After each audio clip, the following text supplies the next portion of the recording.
construindo a consciência transcendental. Iluminação, o alcance da consciência espiritual, ou aquela mente que também estava em Cristo Jesus, vem quando houve preparação interior suficiente.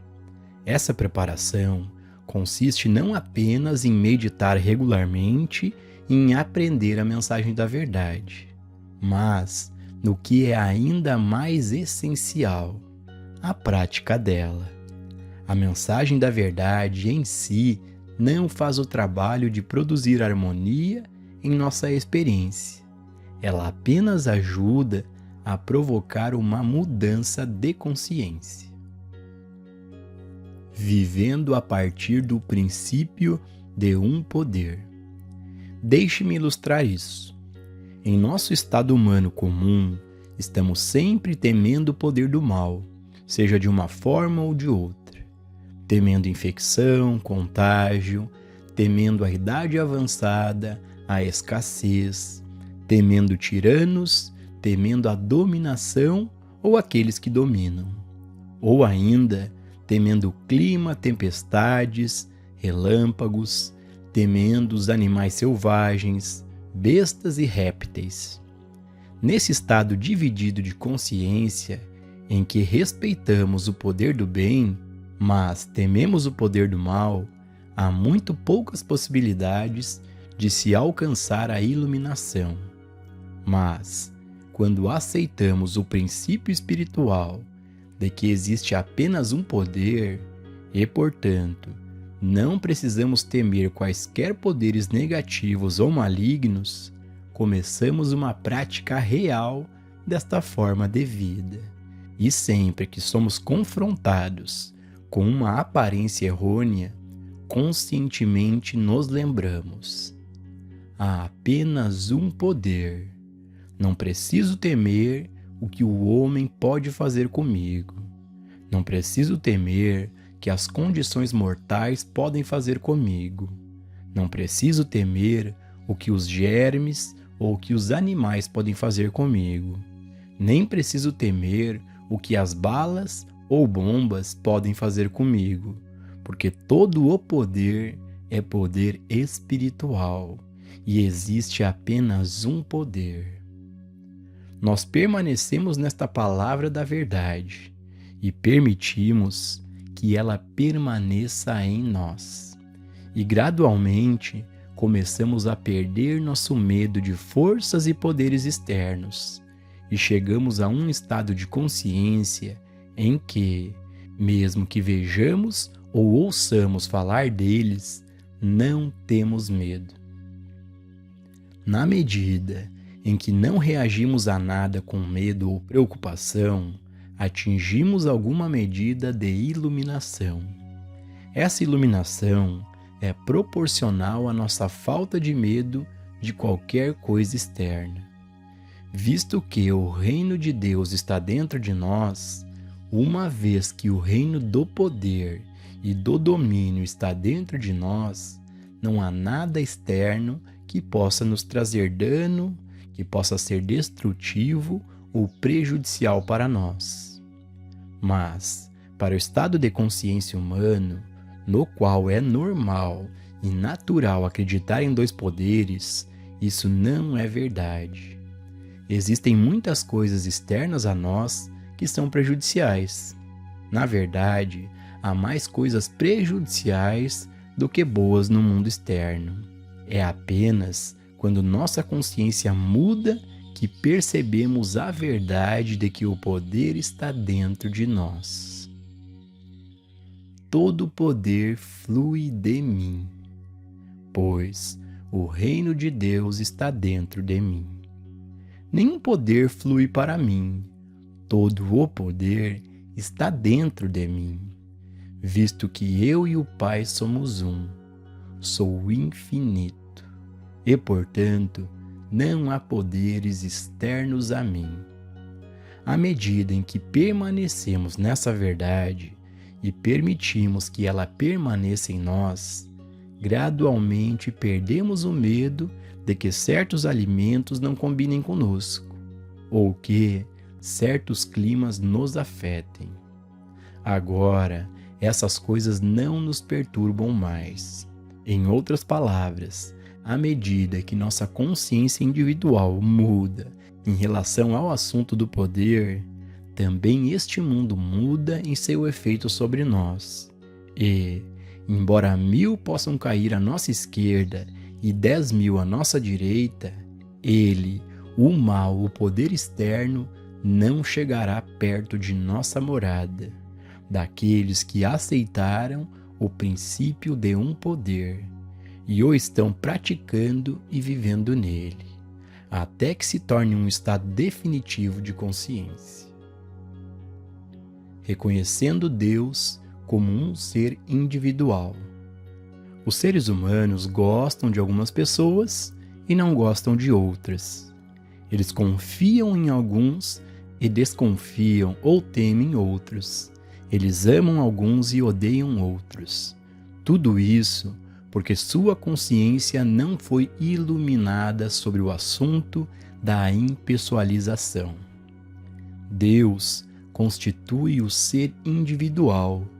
Deus é a vida, a mente, a alma e o espírito de cada indivíduo. Quando essa verdade é aceita e realizada, todos os indivíduos se tornam instrumentos da bondade de Deus, e cada indivíduo é uma via ou um canal para a graça de Deus. Se olharmos com os olhos humanos, não acreditaremos e não veremos, mas se pudermos aceitar a revelação daqueles que foram iluminados espiritualmente através dos tempos, descobriremos que foi revelado que Deus constitui o homem, a mulher, a criança e o animal individuais. Portanto, somos todos um na irmandade espiritual. Uma vez que percebemos isso, somos capazes de despersonalizar o mal, porque sabemos que os traços de caráter do Sr. Jones, do Sr. Brown ou do Sr. Smith não são seus traços. Eles são a crença universal em 2 poderes, a mente carnal. Eles são impessoais. Assim, nós os separamos do indivíduo que parece ser uma via ou saída para eles.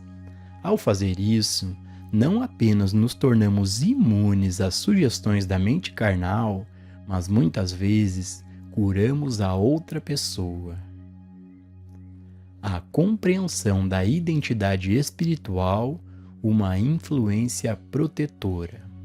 Muitos de vocês podem ter ouvido a história do banqueiro que foi tão treinado para compreender a natureza espiritual do homem que se tornou parte de sua mente e de sua alma perceber esta verdade em todas as situações. Todas as sextas-feiras à noite, esse homem costumava levar para casa uma folha de pagamento para entregar na fábrica no sábado pela manhã.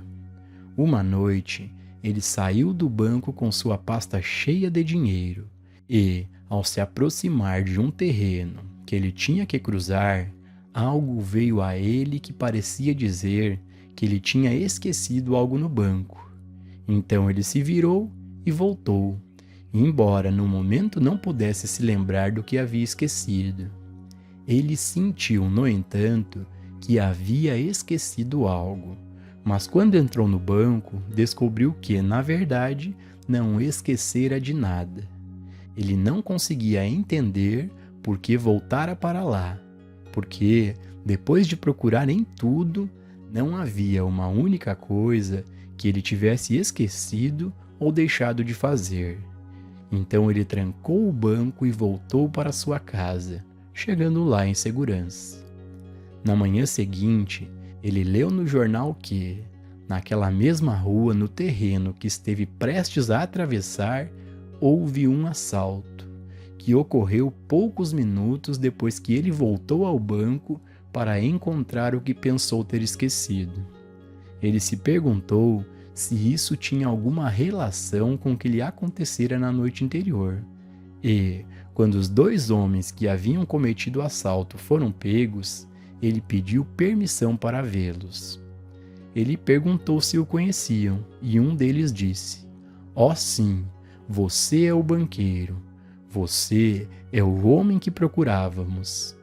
Mas quando você veio pela primeira vez para a rua, deu meia volta e voltou.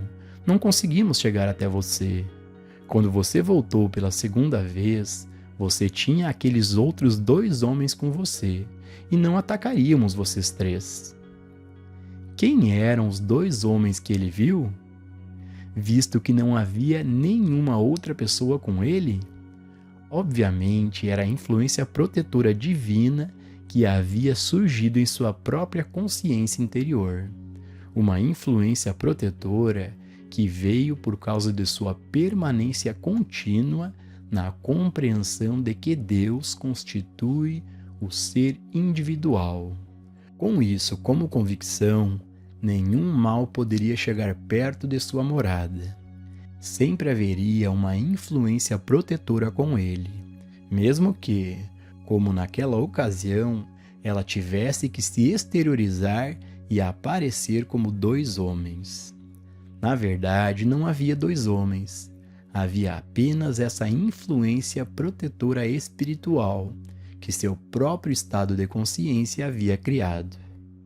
Se vivermos conscientemente na compreensão de que Deus constitui o ser individual, que Deus é a vida, a mente e a alma de cada indivíduo, essa pureza de consciência será uma influência protetora e impedirá que o mal se aproxime de nós, porque o mal nunca chega para a pessoa pura em pensamento, pura em coração. Os puros de pensamento e coração não são os ignorantes, que não têm consciência da vida. Os puros de pensamento e coração são aqueles que entendem a pureza da natureza espiritual do homem. À medida que mantemos isso na consciência, praticamos e vivemos isso, independente de quem vemos ou de qual seja a sua natureza ou caráter. Conforme vivemos constantemente na compreensão de Deus como constituindo ser individual, desenvolvemos para nós mesmos uma consciência iluminada que lançará ao nosso redor uma atmosfera protetora e não permitirá que o mal nos toque. Novamente, a mensagem correta da verdade, quando conhecida e praticada, transforma a consciência e desenvolve um estado superior de consciência. Aplicando promessas espirituais à experiência diária. Cada princípio espiritual que aprendemos tem um efeito em nossa consciência e desempenha seu papel em transformá-la. Em nossa experiência humana, sempre encontramos problemas que são um pouco demais para nós, que são difíceis de resolver ou problemas que tememos não ser capazes de resolver. Quando entramos neste caminho espiritual, lemos nas Escrituras passagens como estas: Tu conservarás em paz aquele cuja mente está firme em ti. Isaías capítulo 23, versículo 3. Confia no Senhor de todo o teu coração e não te estribes no teu próprio entendimento. Reconheça-o em todos os teus caminhos e ele endireitará as tuas veredas. Provérbios capítulo 3, versículos 5 e 6. Ele realiza o que é designado para mim. Jó capítulo 23, versículo 14. O Senhor aperfeiçoará o que me concerne. Salmos 138, versículo 8. Maior é aquele que está em vós do que aquele que está no mundo. João 1, capítulo 4, versículo 4. Se lermos essas passagens com frequência suficiente, memorizarmos algumas delas e em seguida aplicá-las a cada dia, à medida que um problema difícil surge, um problema que pensamos não ser capazes de resolver por nós mesmos e nos lembramos: ah, sim, mas eu sozinho não tenho que resolver isso. Existe um ele, um eu, que está dentro de mim, e ele é maior do que aquele que está no mundo. Há um ele, este um eu, que realiza o que me foi dado a fazer. Há uma presença que vai antes de mim para endireitar o caminho torto. Uma presença que prepara mansões para mim. Estamos sendo transformados na consciência de tal forma que um problema externo não é mais um problema apenas nosso, mas um problema nosso e do Pai. Uma parceria divina. Agora estamos construindo uma consciência onde não somos mais apenas indivíduos vivendo nossa própria vida, lutando nossas batalhas, tendo que fazer tudo por nós mesmos. Agora temos uma parceria, porque eu e o Pai somos um. João capítulo 10, versículo 30. Eu, de mim mesmo, nada posso fazer. João capítulo 5, versículo 30. O Pai que habita em mim, ele faz as obras. João capítulo 14, versículo 10. Irei adiante de ti e endireitarei os caminhos tortos. Isaías capítulo 45, versículo 2. Não está claro como. Ao fazer isso, estamos desenvolvendo uma consciência totalmente nova, onde não há mais apenas nós mesmos, existe eu e meu Pai. Entre nós dois, podemos superar o mundo. Na verdade, suspeito que ele pode fazer isso por mim, mas é bom saber que ele e eu somos parceiros. Se tivermos uma Bíblia e apenas lermos todas essas declarações, ela não pode fazer nada por nós. Se simplesmente citarmos essas declarações, elas não podem fazer nada por nós. Mas, se trabalharmos com elas, se aplicarmos elas a cada dia, em todos os problemas que surgem, não demorará muitos meses até termos tal consciência desta presença que nunca mais sentiremos ter um problema insuperável ou mesmo um difícil, porque, por mais difícil que seja o problema, não somos realmente nós que temos que resolvê-lo. Sempre há um Ele. Existe uma presença invisível, uma presença infinita, que não só está onde estamos, visto que o reino está dentro de nós, mas, pela natureza dele como onipresente, ele também vai adiante de nós, ajustando tudo o que precisa ajustar e suprindo tudo o que precisa ser abastecido. Uma vez que alcançamos a consciência dessa presença transcendental, que é chamada de Cristo no misticismo cristão, o Messias em hebraico, ou por muitos nomes no Oriente, eventualmente construímos em nós mesmos uma certeza absoluta de que nunca estaremos sós. Todos os dias trazem evidências do que acontece conosco, quando temos uma consciência evoluída de uma presença divina. Se, como aquele banqueiro, caminharmos para o perigo, descobriremos que a consciência daquela presença pode aparecer como 2 guardas armados ao nosso lado, ou 2 policiais. Ou se estivéssemos na água, mesmo que não soubéssemos nadar, estaríamos seguros na costa. Há alguns anos, um estudante foi derrubado de um barco a 3 quilômetros da costa durante uma tempestade. As velas e os remos foram perdidos, e ainda assim ele alcançou a costa com segurança e por um único motivo: um reconhecimento contínuo da presença. Não havia como ele chegar àquela costa nenhum caminho humano, mas havia uma consciência da presença. A consciência de eu nunca te deixarei, nem te desampararei. E assim, apenas remando com as mãos, ele finalmente conseguiu. Quando temos essa consciência da presença, não precisamos nos preocupar com cada detalhe de nossa vida. Não precisamos planejar tudo até os mínimos detalhes. Sempre há algo maior do que nós, ajudando-nos em nossos esforços. Mas somos nós que desenvolvemos essa consciência, e a desenvolvemos pela prática destes princípios. E ao aplicar o princípio de um poder, desenvolvemos a consciência do não poder de qualquer coisa no mundo externo. Ao praticar a presença desse Ele que está dentro de nós, desenvolvemos uma consciência da presença. E então, sempre há algo maior do que nossa capacidade humana funcionando para nós e dentro de nós. Perdendo o medo das leis materiais. Muitas pessoas temem as leis materiais ou físicas, e às vezes, como metafísicos, temem até as leis mentais.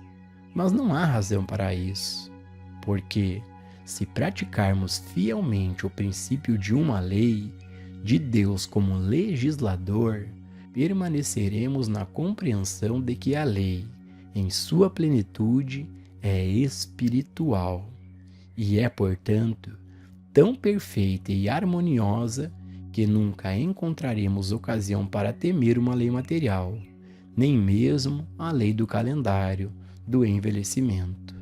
Mas somos nós que devemos conhecer a verdade. Somos nós que devemos praticar a correta mensagem da verdade, para que possamos desenvolver essa consciência. Perdendo o medo das pessoas e pelas pessoas. Para o mundo das aparências, nossos maiores medos são o homem e a potencialidade do homem para fazer o mal. Tememos aqueles que seguiram o caminho errado na vida. Tememos aqueles que entraram na arena da política com motivos errados. Tememos por nossos filhos quando estão crescendo, porque pensamos que podem ser desencaminhados e fazer coisas más.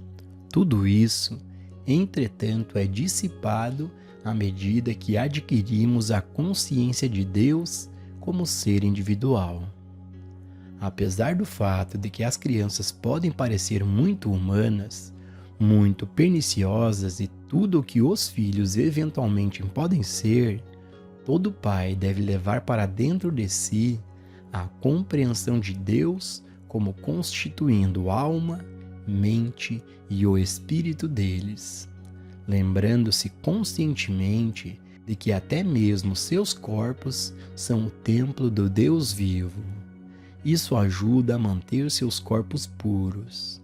Assim, o Pai constrói dentro de si uma tal consciência da vida de Deus, da lei de Deus e do Espírito de Deus como constituindo o indivíduo, que todos aqueles que estão dentro do alcance de sua consciência ficam sob sua graça em vez de sob a lei dos homens. O velho homem vive sob a lei.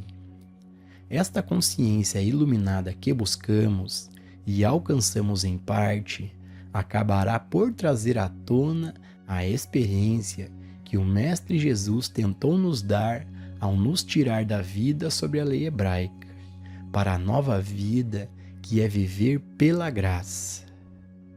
Devemos entender, antes de tudo, que o Mestre reconheceu 2 estados de consciência. Sua declaração em João capítulo 18, versículo 33 diz: "Meu reino não é deste mundo." Indicava claramente que para ele haviam 2 estados de consciência.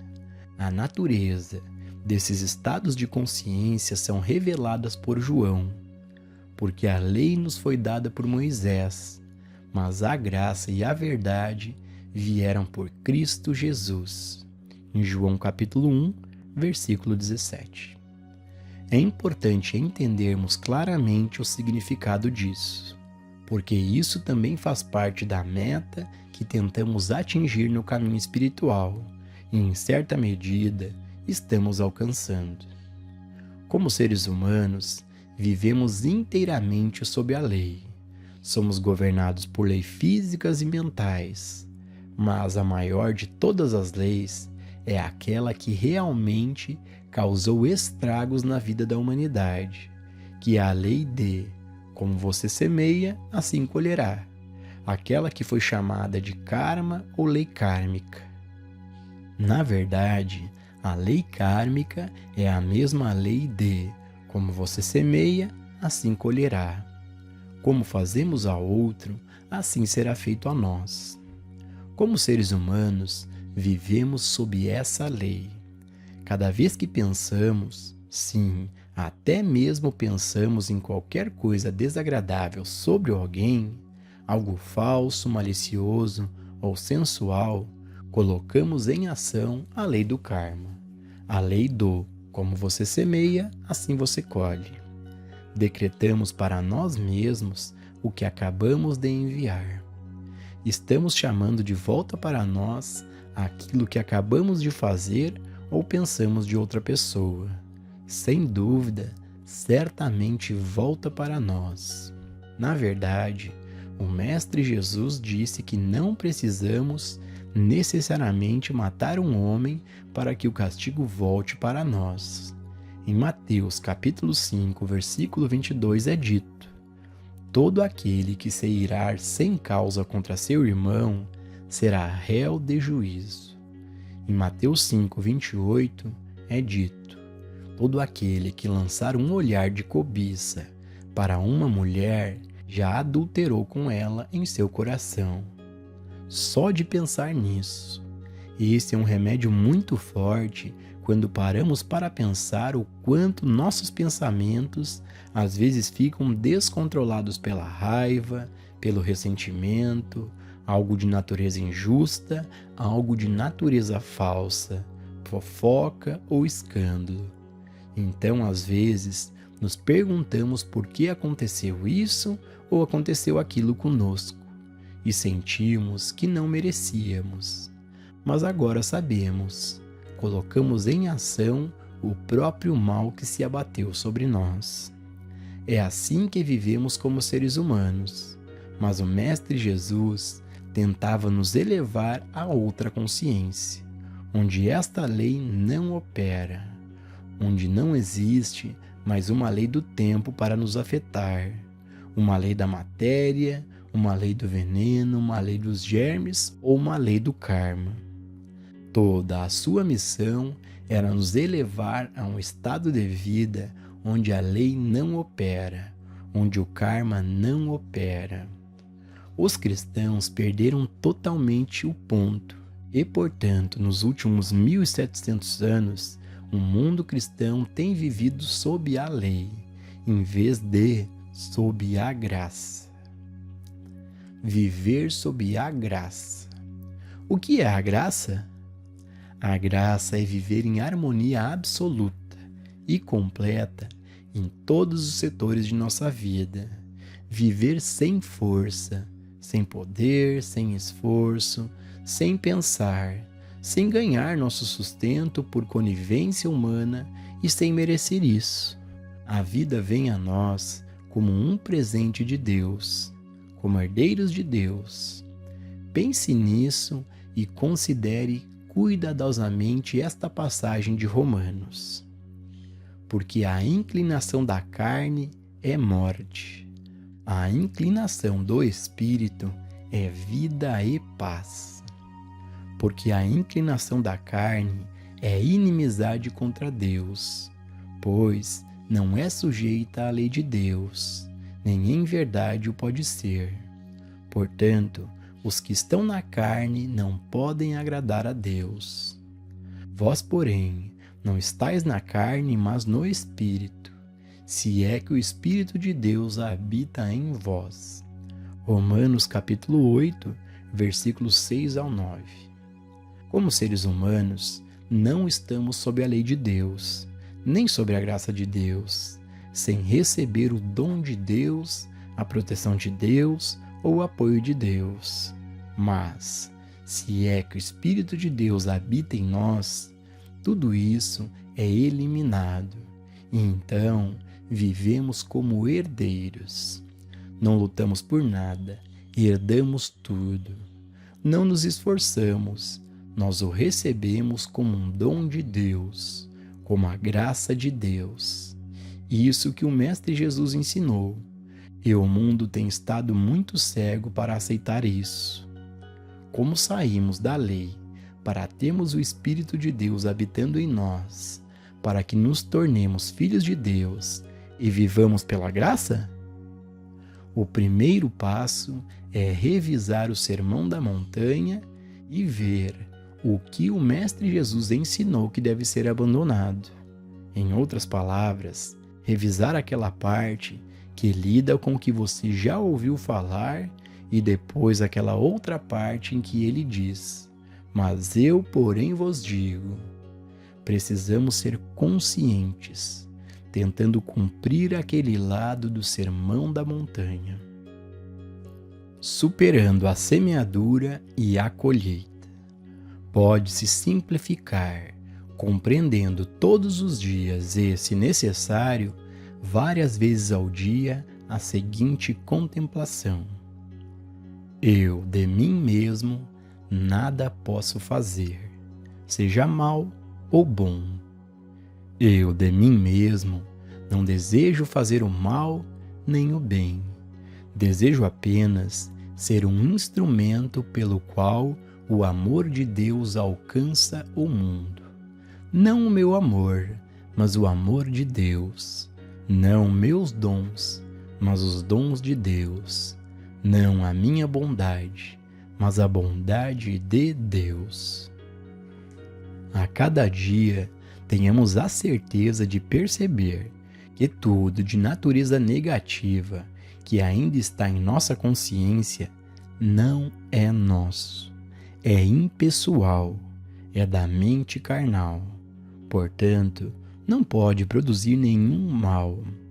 E também devemos perceber que tudo o que é bom que está em nossa consciência não é nosso, é o bem de Deus. Quando fazemos isso, morremos diariamente para nós mesmos.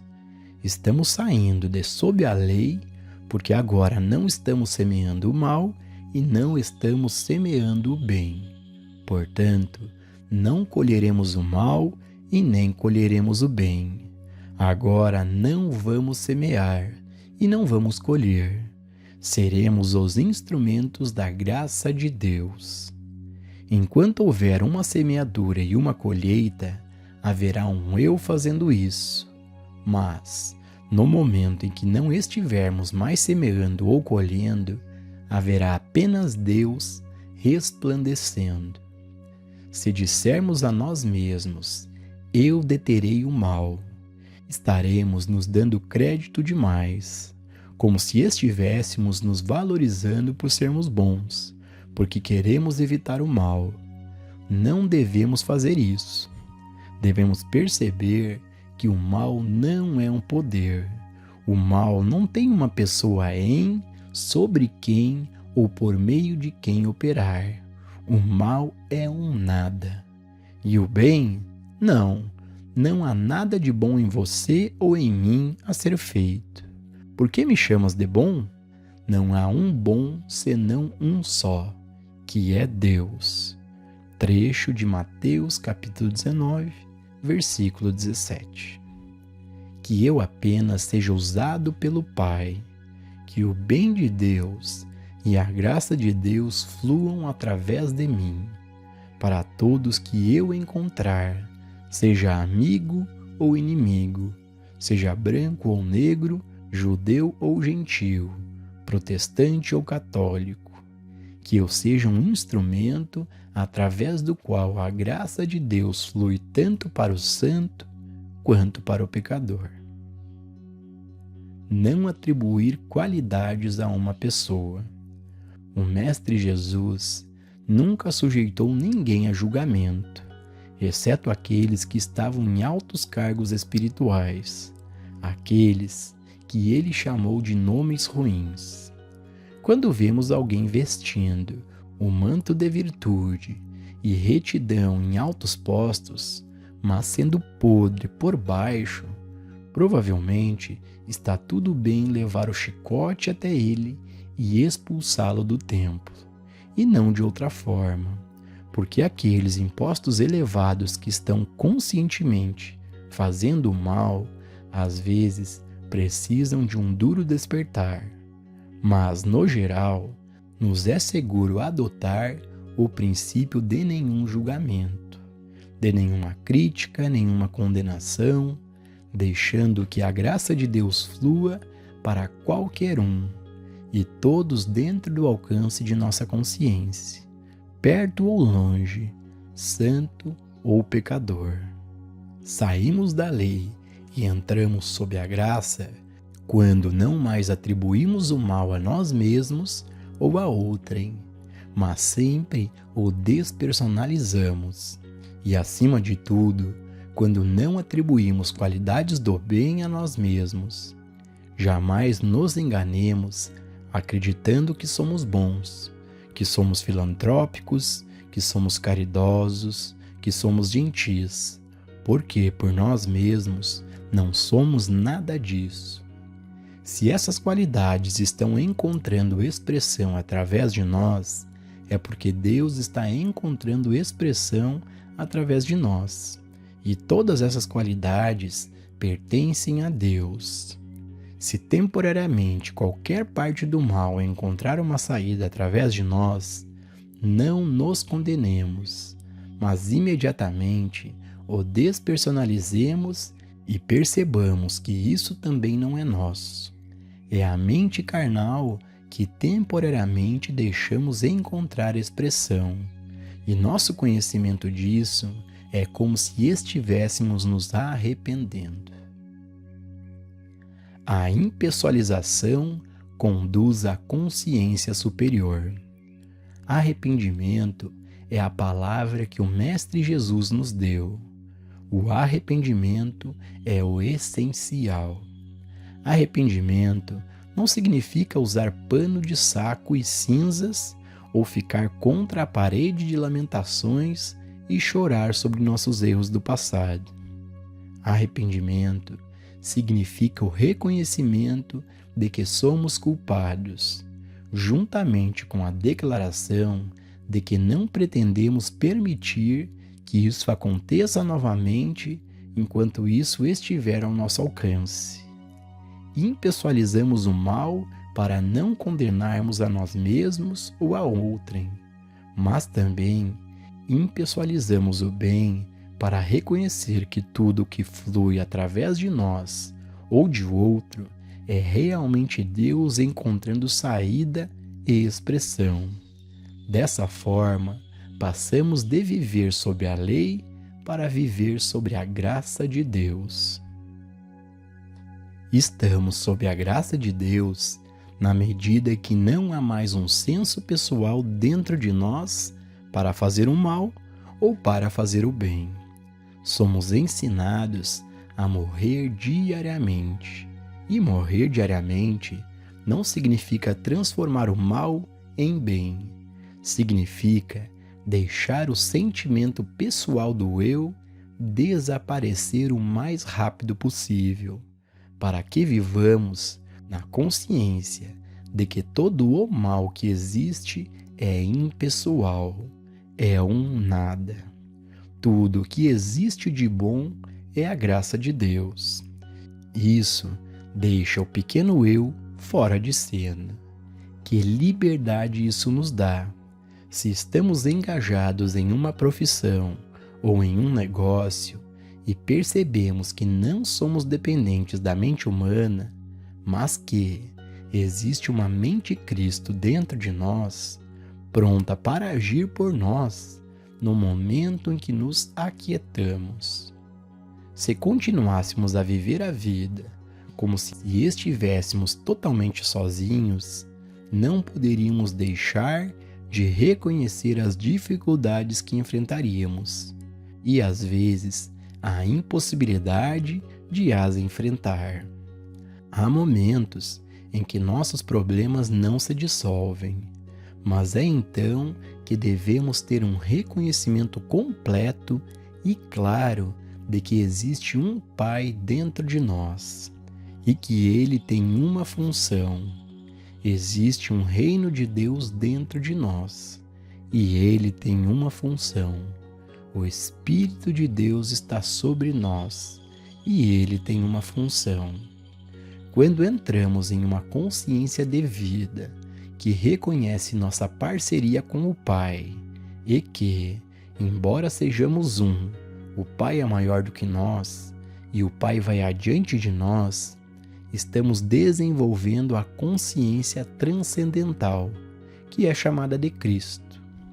Quando desenvolvemos essa consciência, descobriremos que as coisas deste mundo não se aproximam de nossa morada, pelo menos não na medida em que o faziam anteriormente. Um menino de 12 anos me escreveu uma carta algum tempo atrás, dizendo que seu trabalho na escola era bom, exceto na matéria de matemática. Em um determinado dia, ele enfrentou um exame e, quando olhou para as perguntas, ele sabia que estava perdido, porque não tinha as respostas. A coisa toda parecia estranha e impossível para ele. Ele estava estudando o panfleto Lição para o Filho Sami, e no meio do exame, o pensamento veio a ele: há uma mente dentro de mim que sabe todas as coisas. Há este espírito dentro de mim. Por um momento, ele ficou muito quieto. Então, quando abriu os olhos, viu todas as respostas e não apenas fez um bom exame, mas a partir daí, seu trabalho escolar melhorou. Qual é a resposta para isso? É a consciência da presença de um algo transcendental, que é uma mente superior à nossa mente humana, uma sabedoria superior à do homem. Não te estribes no teu próprio entendimento.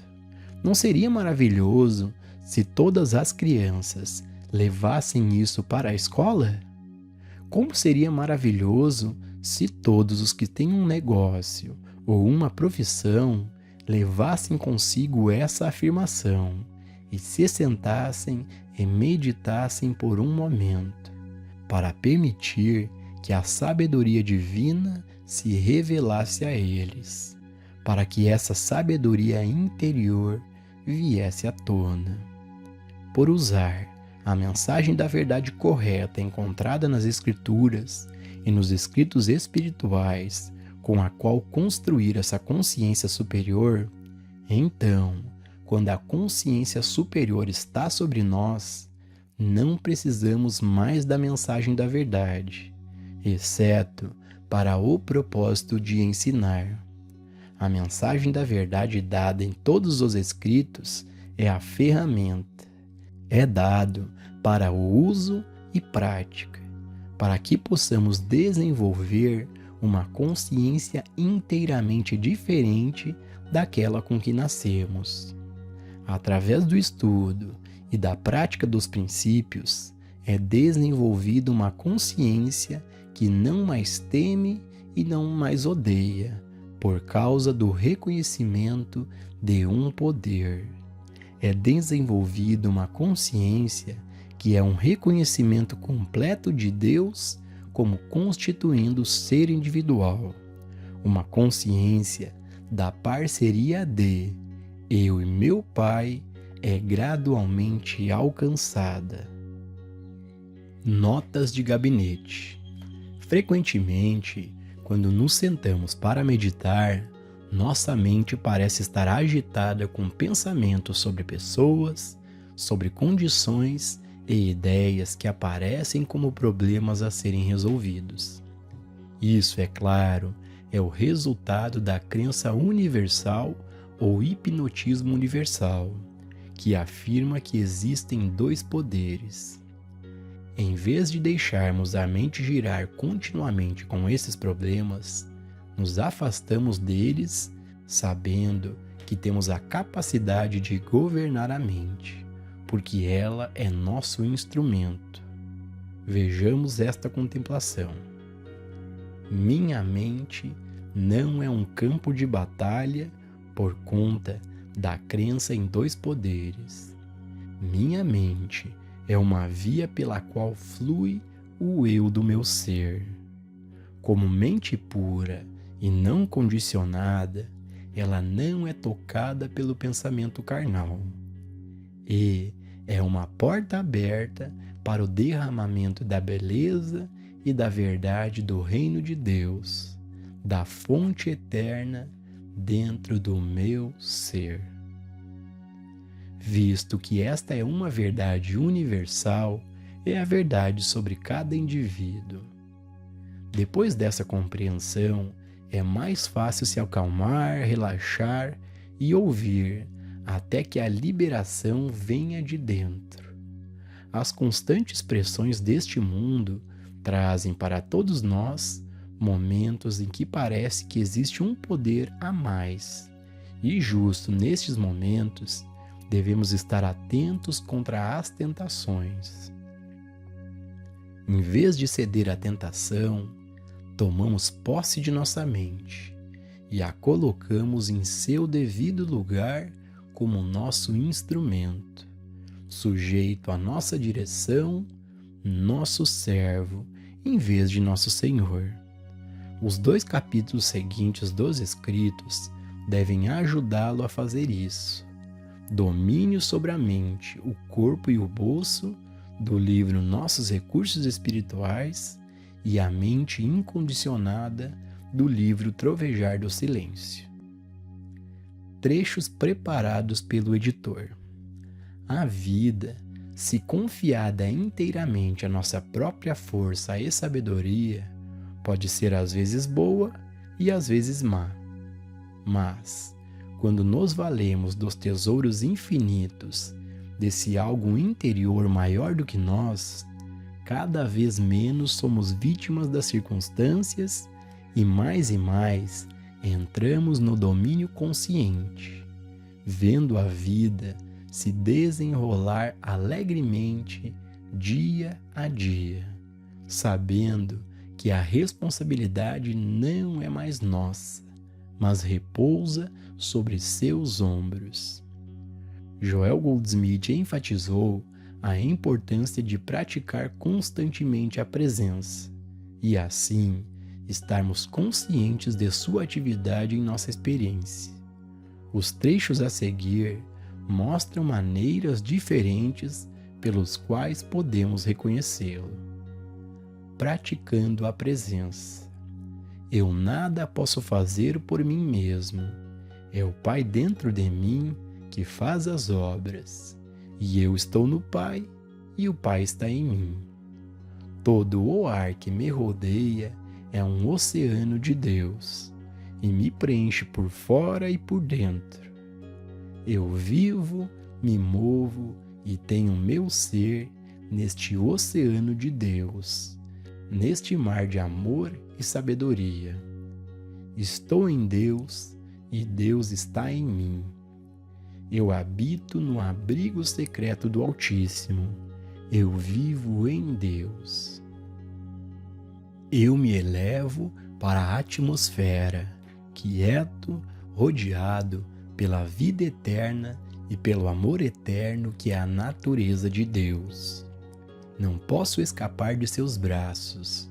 Embaixo estão os braços eternos. Eu vivo, me movo e tenho meu ser em Deus e descanso nele. Eu vivo não por força ou poder, mas pela graça de Deus. Posso descansar na certeza da graça de Deus. Se no momento pareço carente de saúde, de riqueza ou oportunidade, percebo que a presença de Deus em mim é a garantia de que, No devido tempo, eu também darei abundantes frutos. Deus é o único poder. Nada, nem mesmo motoristas bêbados na estrada, podem ter poder. Só Deus tem poder. Nem mesmo meus erros podem ter força. Só Deus tem poder. Tenho todo o poder de Deus comigo em cada transação, em cada experiência, em cada viagem. A cada passo do caminho, tenho onipresença, tenho onipotência.